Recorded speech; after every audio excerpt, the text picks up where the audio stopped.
નમસ્કાર મિત્રો, good morning મિત્રો.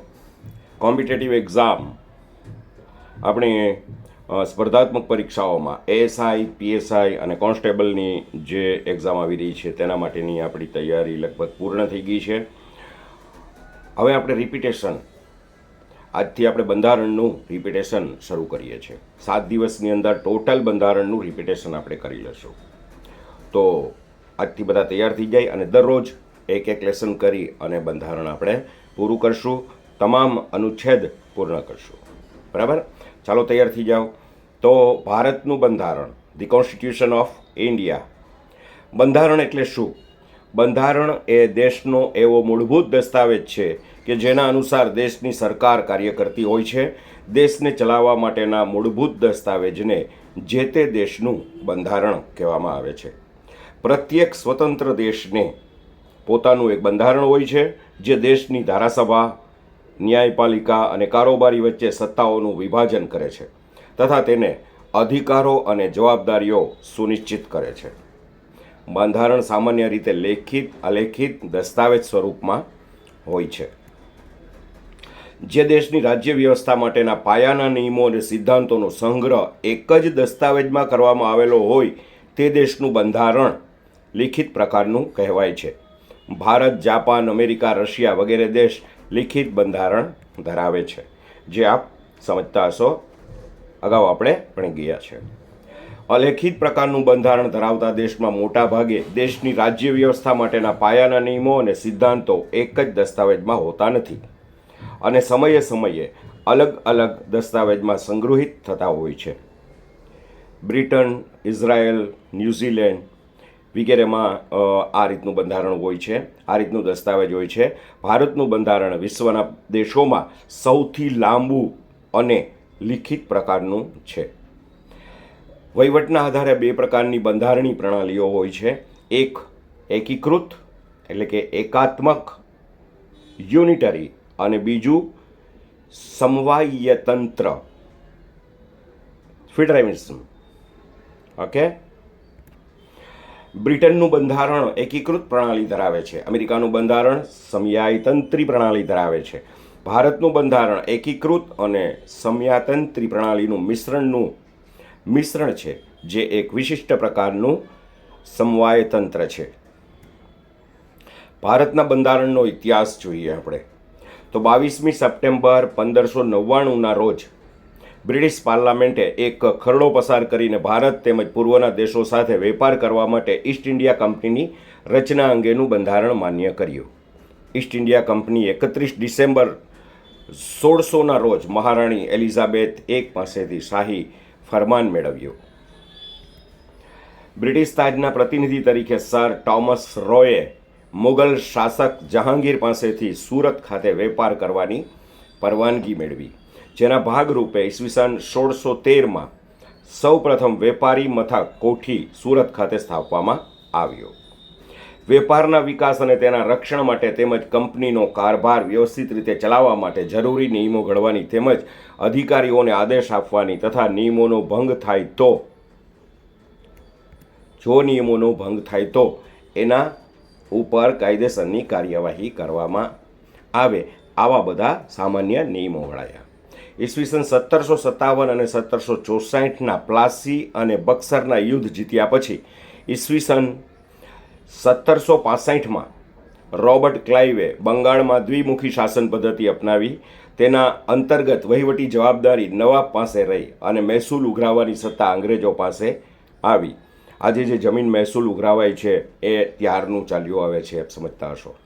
1766 સુધીમાં અલગ અલગ ફરમાનો દ્વારા કંપનીને મળેલી સત્તા લગભગ સંપૂર્ણ બની ગઈ. કંપનીના વહીવટ ઉપર સીધી નજર રાખવાની તેમજ તેને નિયંત્રિત કરવાની જરૂરી બ્રિટિશ પાર્લામેન્ટને લાગી. તેના ભાગરૂપે બ્રિટિશ પાર્લામેન્ટે રેગ્યુલેટિંગ એક્ટ 1773નો કાયદો ઘડ્યો. આ કાયદાથી બ્રિટિશ પાર્લામેન્ટે કંપનીની સત્તાને નિયંત્રિત કરવાની શરૂઆત કરી. ભારતના બંધારણના વિકાસના ઇતિહાસને 2 તબક્કામાં વહેંચવામાં આવે છે, આપ જાણતા હશો. કંપની શાસન ઈસવીસન 1757થી 1858, બીજું તાજનું શાસન ઈસવીસન 1858થી 1947.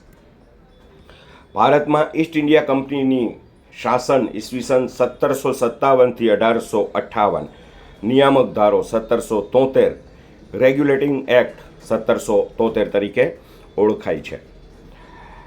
આ અધિનિયમ અંતર્ગત બ્રિટિશ પાર્લામેન્ટ દ્વારા ભારતમાં પ્રથમવાર કંપનીના શાસન માટે લેખિત સંવિધાન રજૂ કરવામાં આવ્યું. ભારતમાં કંપનીના કાર્યોનું નિયમન અને નિયંત્રણ કરવાની દિશામાં બ્રિટિશ પાર્લામેન્ટ દ્વારા ઉઠાવવામાં આવેલ પ્રથમ પગલું હતું. તેના દ્વારા સૌ પ્રથમવાર કંપનીના વહીવટ અને રાજનૈતિક કાર્યોને માન્યતા મળી અને ભારતમાં કેન્દ્રીય વહીવટનો પાયો નાખવામાં આવ્યો. આ અધિનિયમની જોગવાઈઓ શું છે આપણે જોઈ લઈએ. બંગાળના ગવર્નરને ગવર્નર જનરલ ઓફ બંગાળ બનાવવામાં આવ્યો. ગવર્નરની સહાયતા માટે 4 સભ્યોની પરિષદ રચવામાં આવી અને પ્રદેશના રાજકીય વહીવટ માટે કાયદાઓ ઘડવાની સત્તા પરિષદને સોંપવામાં આવી. મુંબઈ અને મદ્રાસના ગવર્નરને બંગાળના ગવર્નરને આધીન કરી દેવામાં આવ્યા. કંપની પર નિયંત્રણ રાખવા માટે કોર્ટ ઓફ ડાયરેક્ટર્સની રચના પણ કરવામાં આવી. કંપનીના કર્મચારીઓ દ્વારા કરવામાં આવતા વ્યક્તિગત વેપાર તથા ભારતીય લોકો પાસેથી લેવામાં આવતી ભેટ સોગાદો તેમજ લાંચ પર પ્રતિબંધ મૂકવામાં આવ્યો. ઈસવીસન 1774માં કલકત્તા બંગાળમાં એક સુપ્રીમ કોર્ટની સ્થાપના કરવામાં આવી, જેમાં એક મુખ્ય ન્યાયાધીશ અને 3 અન્ય ન્યાયાધીશની નિમણૂક કરવામાં આવી. કંપનીના કર્મચારીઓ વિરુદ્ધ ભારતમાં કેસ કરવાની સત્તા પણ સુપ્રીમ કોર્ટને આપવામાં આવી. હાલમાં સુપ્રીમ કોર્ટમાં મુખ્ય ન્યાયાધીશ અને અન્ય ન્યાયાધીશની સંખ્યા એ પણ આપણે અગાઉ જોઈ ગયા છે.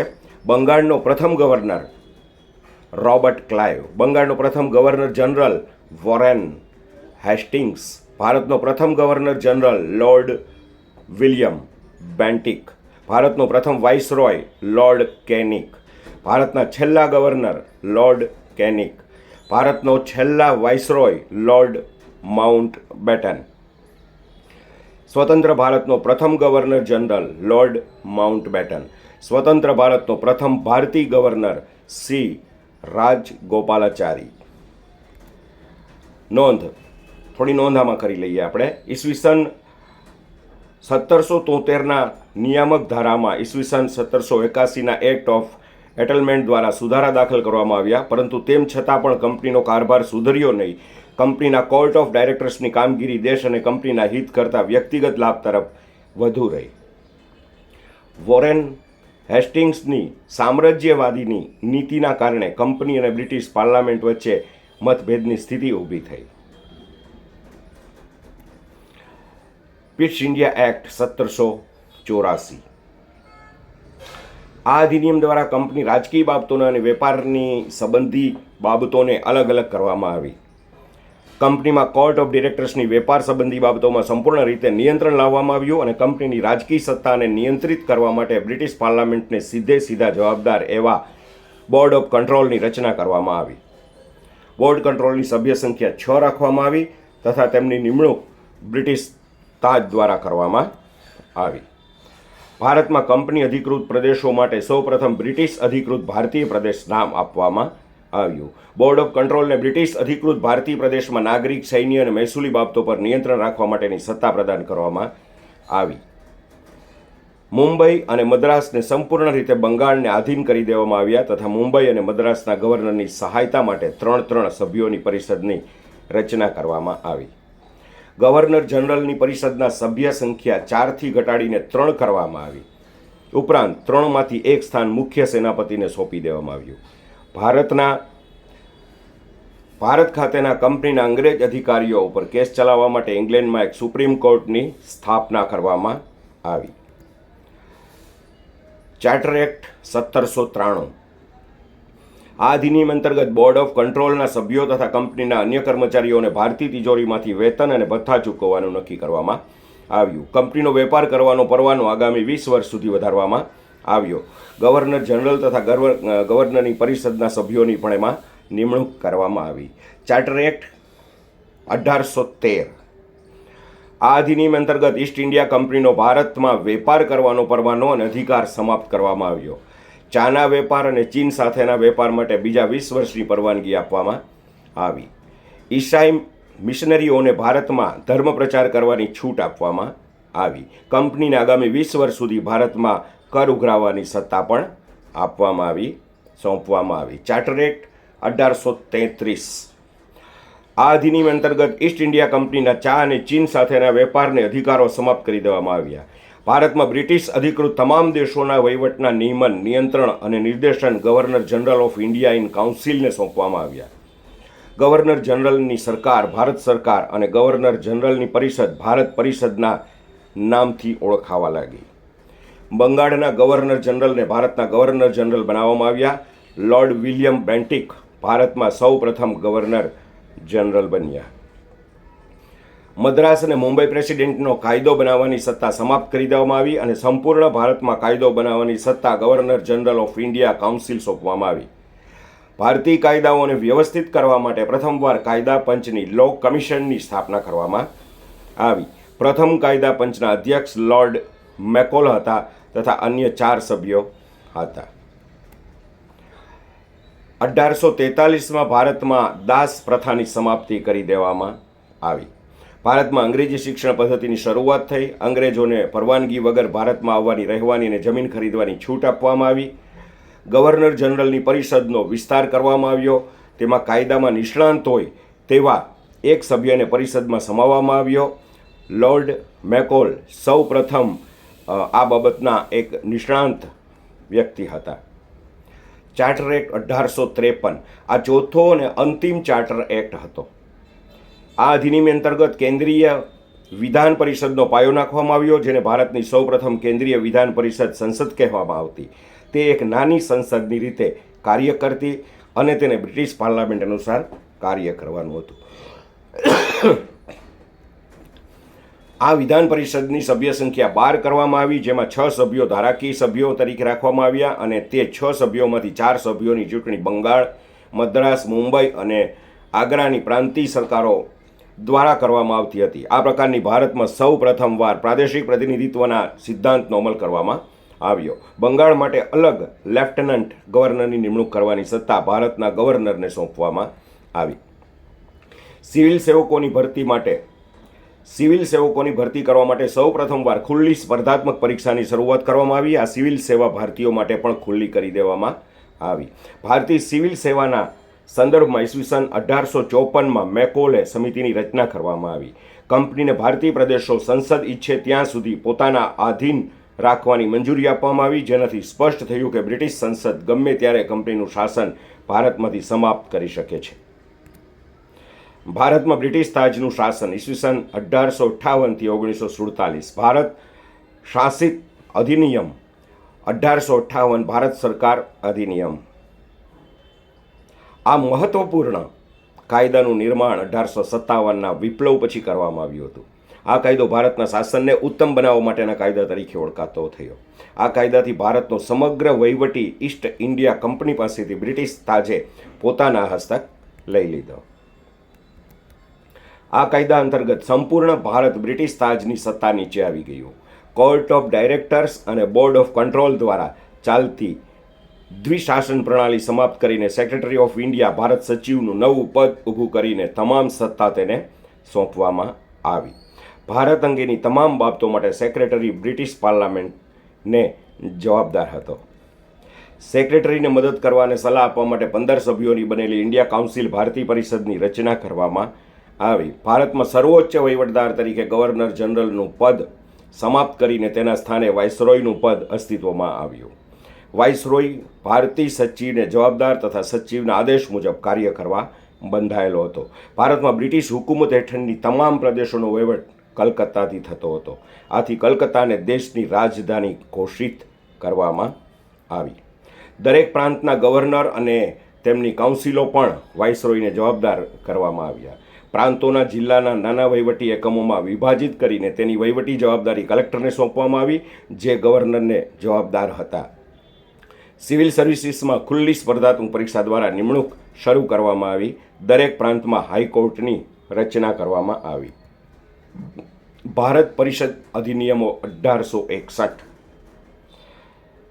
પોર્ટફોલિયો વ્યવસ્થા અને વિકેન્દ્રીકરણની શરૂઆત થઈ. આ પદ્ધતિ અંતર્ગત વાઇસરોયની કારોબારી પરિષદના એક સભ્યને એક અથવા એક કરતાં વધારે સરકારી વિભાગોનો વડો બનાવવામાં આવતો અને તેને કારોબારી પરિષદ તરફથી સંપૂર્ણ સત્તા આપવામાં આવતી. વિશેષ પરિસ્થિતિમાં વાઇસરોયને વટહુકમ બહાર પાડવાની સત્તા આપવામાં આવી. મુંબઈ અને મદ્રાસ પ્રેસિડેન્ટને ફરીથી કાયદો બનાવવાની સત્તા આપીને વિકેન્દ્રીકરણની પ્રક્રિયા પણ શરૂ કરવામાં આવી. 1859માં લોર્ડ કેનિગ દ્વારા શરૂ કરવામાં આવેલી પોર્ટફોલિયો પદ્ધતિને માન્યતા આપવામાં આવી. વાઇસરોયની કારોબારી પરિષદનો વિસ્તાર કરીને તેના કાયદાના નિષ્ણાંત હોય એવા 5 સભ્યોની જોગવાઈ કરવામાં આવી. વાઇસરોયની કારોબારી પરિષદને કાયદો બનાવવાની સત્તા પ્રાપ્ત થઈ. આથી કાયદો બનાવવાની પ્રક્રિયામાં ભારતીય પ્રતિનિધિઓને સમાવવાની શરૂઆત કરવામાં આવી, જેમાં વાઇસરોય કેટલાક ભારતીયોને બિનસરકારી સભ્ય તરીકે પસંદ કરી શકતા. ઈસવીસન 1862માં લોર્ડ કેનિગે બિનસરકારી સભ્ય તરીકે 3 ભારતીયોને વિધાન પરિષદમાં સમાવેશ કર્યા, જેમાં બનારસના રાજા, પટિયાલાના રાજા અને સર દિનકર રાવનો સમાવેશ થયો હતો. આ સભ્યો કાયદો બનાવતા સમયે માત્ર ચર્ચામાં ભાગ લઈ શકતા અને મતદાન કરી શકતા, પરંતુ ખાનગી બિલ કે સુધારા રજૂ કરી શકતા નહીં, તેમજ પૂરક પ્રશ્નો પૂછવાની પણ છૂટ ન હતી.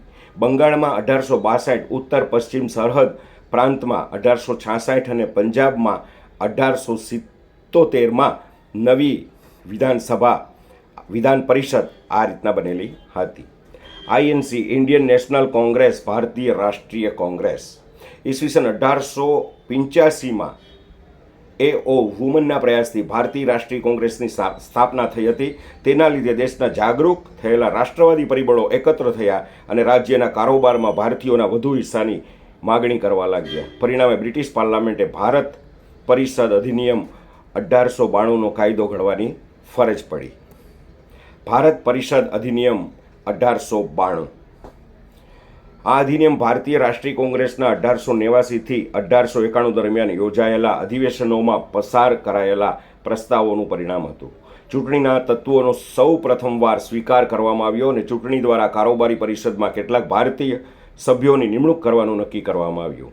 કેન્દ્રીય અને પ્રાંતીય વિધાન પરિષદોનો વિસ્તાર કરવામાં આવ્યો. સભ્યોને બજેટ પર ચર્ચા કરવાની છૂટ આપવામાં આવી, સ્વતંત્રતા આપવામાં આવી. પોઈન્ટ ટુ બી નોટેડ: ઈસવીસન 1906માં આગા ખાનના નેતૃત્વમાં મુસ્લિમ પ્રતિમંડળે વાઇસરોય લોર્ડ મિન્ટો સાથે મુલાકાત કરીને મુસ્લિમો માટે અલગ મતદાર મંડળ અને ચૂંટણી વ્યવસ્થાની માગણી કરી. ઈસવીસન 1906માં આગા ખાન નેતૃત્વ હેઠળ મુસ્લિમ લીગની સ્થાપના કરવામાં આવી. મુસ્લિમ લીગ દ્વારા મુસ્લિમોને તેમની વસ્તી મુજબ અલગ પ્રતિનિધિત્વની માગણી પણ કરવામાં આવી. ભારત પરિષદ અધિનિયમ 1909. તત્કાલીન ભારતીય સચિવ લોર્ડ મોર્લે અને વાઇસરોય લોર્ડ મિન્ટોના પ્રયાસોથી ભારત પરિષદ અધિનિયમ 1909નો કાયદો પસાર કરવામાં આવ્યો, જે મોર્લે મિન્ટો એક્ટના નામથી પણ ઓળખાય છે. સૌ પ્રથમવાર ચૂંટણી વ્યવસ્થાની શરૂઆત કરવામાં આવી, જેમાં ચૂંટણી માટે મતદાર મંડળની યોગ્યતામાં આવક, સંપત્તિ અને શૈક્ષણિક યોગ્યતાનો આધાર બનાવવામાં આવ્યો. ભારતમાં સૌ પ્રથમવાર અલગ પ્રકારની ચૂંટણી વ્યવસ્થાની પણ શરૂઆત કરવામાં આવી, જેમાં મુસ્લિમ સભ્યોની ચૂંટણીમાં માત્ર મુસ્લિમ મતદારો જ ભાગ લઈ શકતા હતા. અને આ જ કારણે લોર્ડ મિન્ટોને ભારતમાં સાંપ્રદાયિક ચૂંટણી વ્યવસ્થાના જનક તરીકે ઓળખવામાં આવે છે.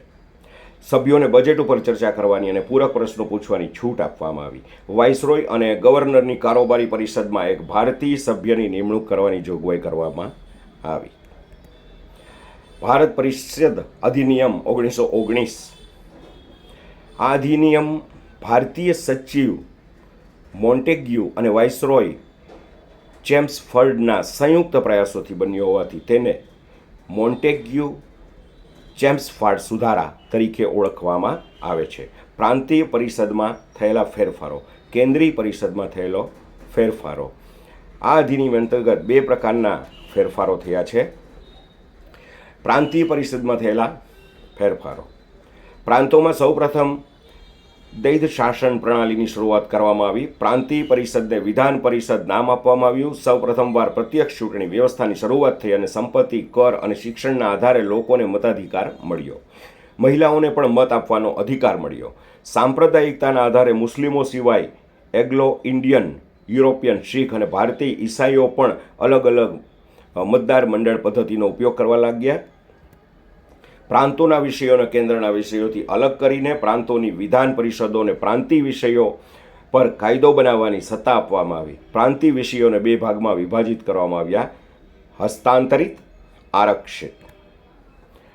હસ્તાંતરિત વિષયો આ વિષયોમાં ઓછું મહત્ત્વ ધરાવતા વિષયો જેવા કે સ્થાનિક સ્વરાજ્યની સંસ્થાઓ, આરોગ્ય, મત્સ્ય ઉદ્યોગ, શિક્ષણ, પુસ્તકાલય, મનોરંજન.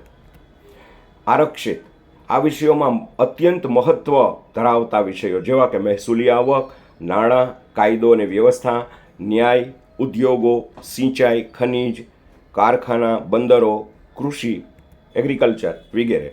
હસ્તાંતરિત વિષયો ગવર્નર અને તેની વિધાન પરિષદમાં ચૂંટાયેલા સભ્યોને સોંપવામાં આવ્યા. આરક્ષિત વિષયો કારોબારીમાં નિમણૂક પામેલા સભ્યોને સોંપવામાં આવ્યા. પ્રાંતીય શાસનની આ પ્રકારની વ્યવસ્થાને દ્વૈશાસન વ્યવસ્થાના નામથી ઓળખવામાં આવી. ગવર્નર અને વિધાન પરિષદમાં પ્રસ્તાવ સ્વીકાર કરવાની છૂટ આપવામાં આવી તથા ગવર્નરને વટહુકમ બહાર પાડવાની સત્તા પણ સોંપવામાં આવી. કેન્દ્રીય પરિષદમાં થયેલા ફેરફારો. કેન્દ્રમાં સૌ પ્રથમવાર દ્વિસદનીય દ્વિગૃહી શાસન વ્યવસ્થાની શરૂઆત તથા પ્રત્યક્ષ ચૂંટણી વ્યવસ્થાની શરૂઆત થઈ. કેન્દ્રીય ધારાસભા નીચલું ગૃહ અને રાજ્યસભા ઉપલું ગૃહ એમ 2 ગૃહ અસ્તિત્વમાં આવ્યા. કેન્દ્રીય ધારાસભાનો કાર્યકાળ સામાન્ય રીતે 3 વર્ષનો રાખવામાં આવ્યો તથા સભ્ય સંખ્યા 145 રાખવામાં આવી, જેમાં 104 સભ્યો ચૂંટાયેલા તથા 41 સભ્યો નિમણૂક પામેલા રાખવામાં આવ્યા. રાજ્યસભાનો કાર્યકાળ 5 વર્ષ રાખવામાં આવ્યો તથા સભ્ય સંખ્યા 60 રાખવામાં આવી, જેમાં 34 સભ્યો ચૂંટાયેલા અને 26 સભ્યો નિમણૂક પામેલા રાખવામાં આવ્યા. રાજ્યસભામાં માત્ર પુરુષો જ સભ્ય બની શકતા. ઈસવીસન 1926માં સિવિલ સેવકોની ભરતી કરવા માટે કેન્દ્રીય લોક સેવા આયોગની રચના કરવામાં આવી. બંગાળનો રિવિઝન ફરી એકવાર રિવિઝન કરી લઈએ. આજના રિવિઝન ઉપર પણ થોડું રિવિઝન કરી લઈએ. બંગાળનો પ્રથમ ગવર્નર કોણ હતો? બંગાળનો પ્રથમ ગવર્નર જનરલ કોણ હતો? કલકત્તામાં સુપ્રીમ કોર્ટની સ્થાપના કયા વર્ષે કરવામાં આવી હતી? સુપ્રીમ કોર્ટના સૌ પ્રથમ મુખ્ય ન્યાયાધીશ કોણ હતા? પિટ્સ ઇન્ડિયા એક્ટ ક્યારે અસ્તિત્વમાં આવ્યો? કયા એક્ટ અંતર્ગત બોર્ડ ઓફ કંટ્રોલની રચના કરવામાં આવી? કયા એક્ટ અંતર્ગત ઈસાઈ મિશનરીઓને ભારતમાં ધર્મ પ્રચાર કરવાની છૂટ આપવામાં આવી હતી? કયા એક્ટ અંતર્ગત બંગાળના ગવર્નર જનરલને ભારતનો ગવર્નર જનરલ બનાવવામાં આવ્યો હતો? ભારતનો પ્રથમ ગવર્નર કોણ હતો? આ પેપર આપને આપવામાં આવે છે. એ પેપર આજે જ વધીને 30 મિનિટમાં એ લખી કમ્પ્લીટ કરી અને આપશો, જેના માર્ક્સ અત્યારે જ જોઈ અને આજે જ આપવામાં આવશે. ઓકે, ચાલો આગળ. Simon commission 1927. પ્રાંતો શરૂ કરવામાં આવેલી દ્વૈશાસન પ્રણાલીનો સર્વત્ર વિરોધ થવા લાગ્યો. આથી ઈસવીસન 1919ના અધિનિયમમાં સુધારાની તપાસ કરવા માટે 1927માં જ્હોન સાયમનની અધ્યક્ષતામાં એક કમિશનની નિમણૂક કરવામાં આવી. 1928ના રોજ સાયમન કમિશન ભારત આવ્યું, પરંતુ સાયમન કમિશનના સભ્ય હતા, આથી સાયમન કમિશનનો વિરોધ થયો. સાયમન કમિશનનો બહિષ્કાર થવાના લીધે ભારતના તત્કાલીન સચિવ લોર્ડ બેકનહેડ સિમ્બોન કમિશન ને પણ ભારત આવ્યા અને ભારતમાં એમનું વર્ચસ્વ જમાવવાના પ્રયત્નો કર્યા. કોંગ્રેસે આ પડકાર સ્વીકારીને 19 મે 1928ના રોજ મોતીલાલ નહેરુની અધ્યક્ષતામાં એક સમિતિની રચના કરી. આ સમિતિએ 10 ઓગસ્ટ 1928ના રોજ પોતાનો અહેવાલ રજૂ કર્યો કે નહેરુ અહેવાલના નામથી ઓળખાયો. મુસ્લિમ લીગની અસંમતિના કારણે સરકારે નહેરુ રિપોર્ટનો અસ્વીકાર કર્યો. સરકારે નહેરુ રિપોર્ટનો સ્વીકાર કરતા 1928માં મોતીલાલ નહેરુની અધ્યક્ષતામાં યોજાયેલા કલકત્તામાં અધિવેશનમાં ઘોષણા કરવામાં આવી. કોંગ્રેસ દ્વારા આપવામાં આવેલો 1 વર્ષનો સમયગાળો પૂર્ણ થતાં 31 ડિસેમ્બર 1929ના રોજ જવાહરલાલ નહેરુની અધ્યક્ષતામાં રાવી નદીના કિનારે લાહોર ખાતે કોંગ્રેસનું અધિવેશન યોજવામાં આવ્યું અને ત્યારબાદ 26 જાન્યુઆરી 1930ના રોજ કોંગ્રેસ દ્વારા સ્વતંત્રતા દિવસ મનાવવામાં આવ્યો. આ સમય દરમિયાન ગાંધીજીના નેતૃત્વ હેઠળ સવિનય કાનૂનભંગની ચળવળ, દાંડીકૂચ તેમજ ગોળમેજી પરિષદો જેવી મહત્વની ઘટનાઓ બની. ગોળમેજી પરિષદ નિષ્ફળતા બાદ ગાંધીજીએ 3 જાન્યુઆરી 1932ના રોજ ફરીથી સવિનય કાનૂની ભંગની ચળવળ શરૂ કરી. કાનૂની ભંગની ચળવળ શરૂ કરવાની ઘોષણા કરી, પરંતુ બીજા જ દિવસે ગાંધીજીની ધરપકડ કરવામાં આવી. ગાંધીજીની ધરપકડ થયા બાદ ઇંગ્લેન્ડના વડાપ્રધાન રામસે મેકડોનાલ્ડે એક કોમી ચુકાદો જાહેર કર્યો. આ ચુકાદા મુજબ મુસલમાનો માટે અલગ મતદાર મંડળ ચાલુ રાખવામાં આવ્યું, પરંતુ દલિતોને પણ હિન્દુથી અલગ ગણીને તેમના માટે અલગ મતદાર મંડળ આપવામાં આવ્યું. દલિતોને આપવામાં આવેલ અલગ મતદાર મંડળના વિરોધમાં ગાંધીજીએ પૂનાની ચળવળના મુકામે ચળવળ શરૂ કરી. મદન મોહન માલવિયા, ડૉક્ટર રાજેન્દ્ર પ્રસાદ અને રાજગોપાલાચારીના પ્રયત્નોથી ગાંધીજી અને ડૉક્ટર બાબા સાહેબ આંબેડકર વચ્ચે 24 સપ્ટેમ્બર 1932ના રોજ પૂનાની યેરવડા જેલમાં કરાર કરવામાં આવ્યો, જે પૂના કરારના નામથી ઓળખાયો. આ કરાર મુજબ દલિતોના અલગ મતદાર મંડળ રદ કરી તેમને અનામત બેઠકો આપવામાં આવી, જે આજ સુધી ચાલુ છે. ભારત શાસન અધિનિયમ 1935, વાઇસરોય લિથગો અને ભારતીય સચિવ સેમ્યુઅલ હોર્ન આ પ્રયાસોના કારણે ભારત શાસન અધિનિયમ 1935નો કાયદો અસ્તિત્વમાં આવ્યો. આ અધિનિયમ અંતર્ગત ભારતમાં સંપૂર્ણ જવાબદાર સરકારની સ્થાપના કરવામાં આવી, જેમાં રાજ્યો અને દેશી રાજવડાઓને પણ એક જવાબદાર એકમ તરીકે માનવામાં આવ્યા. લાંબુ અને વિસ્તૃત બંધારણ દસ્તાવેજ સ્વરૂપે બનાવવામાં આવ્યું, જેમાં 321 અનુચ્છેદો અને 10 અનુસૂચિઓનો સમાવેશ પણ કરવામાં આવ્યો, જેને કહેવાય છે ભારત શાસન અધિનિયમ 1935. પુરુષ અને મહિલાઓને સમાન મતાધિકાર આપવામાં આવ્યો. બર્માને ભારતથી અલગ કરવામાં આવ્યો. સિંધ અને ઓરિસ્સા એમ 2 નવા પ્રાંતોની રચના કરવામાં આવી. પ્રધાનમંત્રી અને મંત્રી જેવા શબ્દોનો સૌ પ્રથમવાર ઉપયોગ કરવામાં આવ્યો. પ્રાંતોમાં પ્રાંતીય લોકસેવા આયોગની સ્થાપના કરવામાં આવી. કેન્દ્ર તેમજ રાજ્ય અને દેશી રજવાડાઓ વચ્ચે તમામ વિષયોને 3 યાદમાં વિભાજિત કરવામાં આવ્યા. 1 સંઘ યાદી 59 વિષય, રાજ્ય યાદી 54 વિષય, સંયુક્ત યાદી 36 વિષય. આ વ્યવસ્થા અમલમાં આવી ન હતી કારણ કે દેશી રજવાડાઓએ તેમાં સમાવિષ્ટ થવાનો ઇનકાર કર્યો હતો. આ અધિનિયમનો કેન્દ્ર પર પ્રભાવ. અખિલ ભારતીય સંઘની સ્થાપના કરવામાં આવી. કેન્દ્રમાં દ્વૈશાસન પ્રણાલીની શરૂઆત કરવામાં આવી. કેન્દ્રના વિષયોને હસ્તાંતરિત અને આરક્ષિત એમ 2 ભાગમાં વહેંચવામાં આવ્યા, પરંતુ આ પ્રણાલી લાગુ થઈ શકી નહીં. આ અધિનિયમનો પ્રાંતો પર પ્રભાવ શું પડ્યો? પ્રાંતોમાં દ્વૈશાસન પ્રણાલી અને સમાપ્ત કરવામાં આવી. પ્રાંતોને સ્વતંત્રતા આપવામાં આવી અને પ્રાંતોને નિયંત્રણમાંથી મુક્તિ કરી અને બ્રિટિશ તાજના નિયંત્રણમાં મૂકવામાં આવ્યા. કેટલાક પ્રાંતોમાં દ્વિગૃહી વ્યવસ્થા અસ્તિત્વમાં આવી. કુલ 11માંથી 6 પ્રાંતોમાં એટલે કે મુંબઈ, બંગાળ, મદ્રાસ, બિહાર, સંયુક્ત પ્રાંત અને આસામ પ્રાંતમાં વ્યવસ્થા અમલમાં મૂકવામાં આવી. તમામ પ્રાંતોમાં સભ્યોની ચૂંટણી પ્રત્યક્ષ રીતે કરવામાં આવી.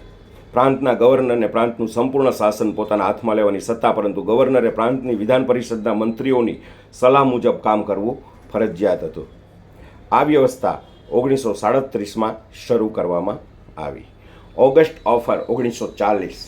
સપ્ટેમ્બર 1939માં યુરોપમાં જર્મનીએ પોલેન્ડ પર આક્રમણ કર્યું, તેથી બ્રિટન અને ફ્રાન્સે જર્મનીની વિરુદ્ધ યુદ્ધ જાહેર કર્યું અને દ્વિતીય વિશ્વયુદ્ધની શરૂઆત થઈ. ભારતના તત્કાલીન વાઇસરોય લોર્ડ લિથગો એ ભારતની કેન્દ્રીય ધારાસભાના સભ્યોની સલાહ લીધા વગર ભારતને બ્રિટનના પક્ષે યુદ્ધમાં સામેલ કરી દીધો.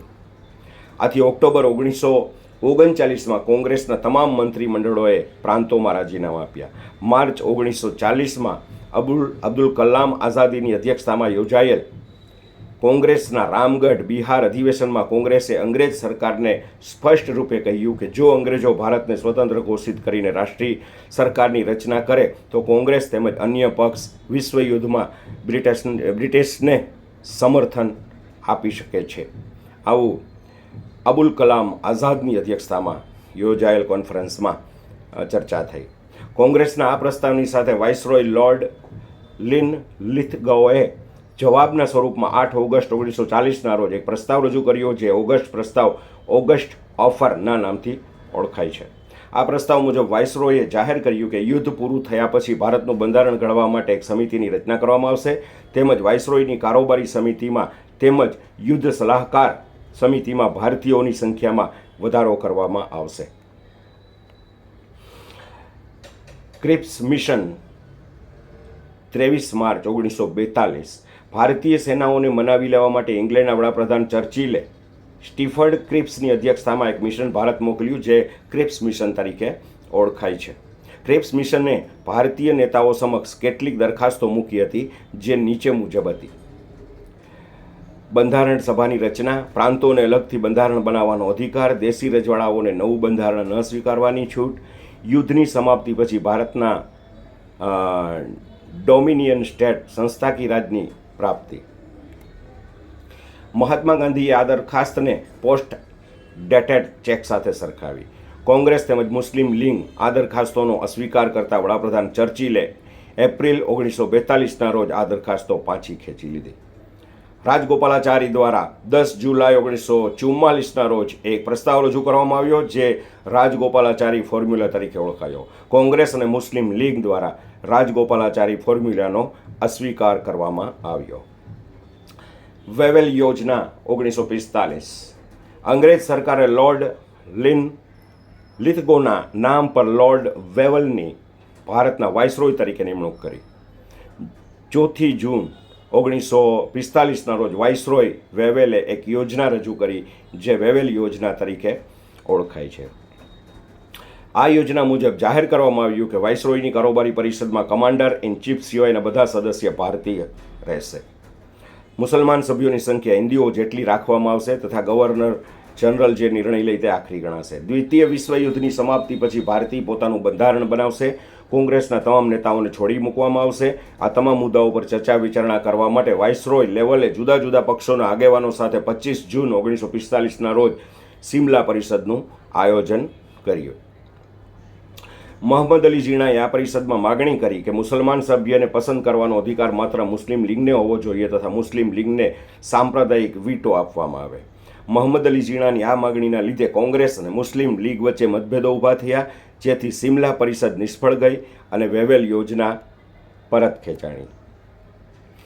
Cabinet mission 1946.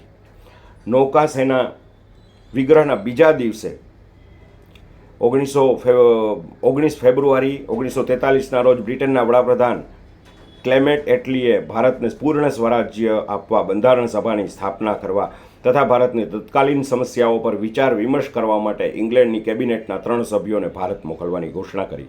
તેના ભાગ સ્વરૂપે 24 માર્ચ 1946ના રોજ કેબિનેટ મિશન દિલ્હી પહોંચ્યું. કેબિનેટ મિશન અને 16 મે 1946ના રોજ પોતાનો અહેવાલ રજૂ કર્યો હતો, જેમાં નીચે મુજબના મુદ્દાઓનો સમાવેશ કરવામાં આવ્યો. 1. ભારતીય સંઘની સ્થાપના કરવામાં આવશે, જે દેશી રજવાડાઓ અને બ્રિટિશ ભારતના રાજ્યોનો બનેલો હશે.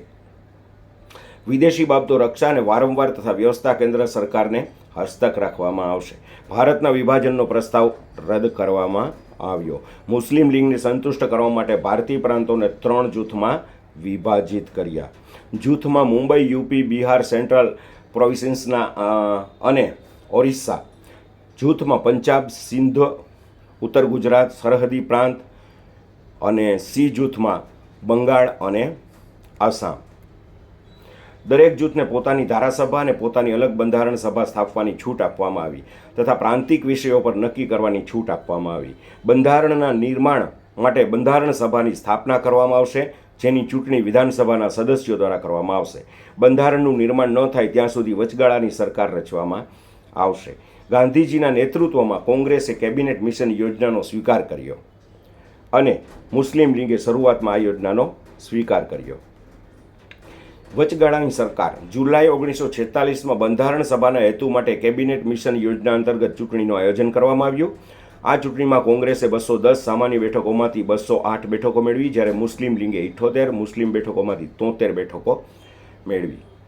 ચૂંટણી પૂરી થયા પછી વાઇસરોયે કોંગ્રેસ તેમજ મુસ્લિમ લીગને સરકાર રચવા માટે આમંત્રણ આપ્યું, પરંતુ મુસ્લિમ લીગે કેબિનેટ મિશન યોજનાનો સ્વીકાર કર્યો અને 6 ઓગસ્ટ 1946ના દિવસે પ્રત્યક્ષ કાર્યવાહી દિવસ સીધા પગલાં દિવસ તરીકે મનાવ્યો. આ દિવસે હિંસાત્મક કોમી રમખાણો ફાટી નીકળી હતી. આ રીતના આજે આપણે પહેલો ભાગ પૂરો કરીએ છીએ. આવતીકાલે આનો બીજો ભાગ આપણે પૂર્ણ કરશું. દરરોજ માટે અડધી કલાકથી 1 કલાક રિવિઝનમાં રાખશું. 7 દિવસમાં એ બંધારણ પૂરું થઈ જશે. ઓકે, મને આટલો શાંતિથી સાંભળો. થોડું સ્પીડમાં ગયા કારણ કે આપણે અગાઉ એક સ્લાઇડ પ્રોજેક્ટ ઉપર શીખી લીધી છે, સમજાવી દીધી છે, એટલે રિપીટેશનમાં થોડી સ્પીડ થઈ છે. એ સ્પીડમાં જ વાંચજો કારણ કે સ્પીડી વાંચવાથી આપણું સાતત્ય જળવાય છે. ઓકે. મને આટલો સમય સાંભળ્યો એ બદલ આપ સૌની અંદર બિરાજમાન પરમાત્માને નમસ્કારો કરું છું. મારા નમસ્કાર સ્વીકાર કરશો. Thank you very much.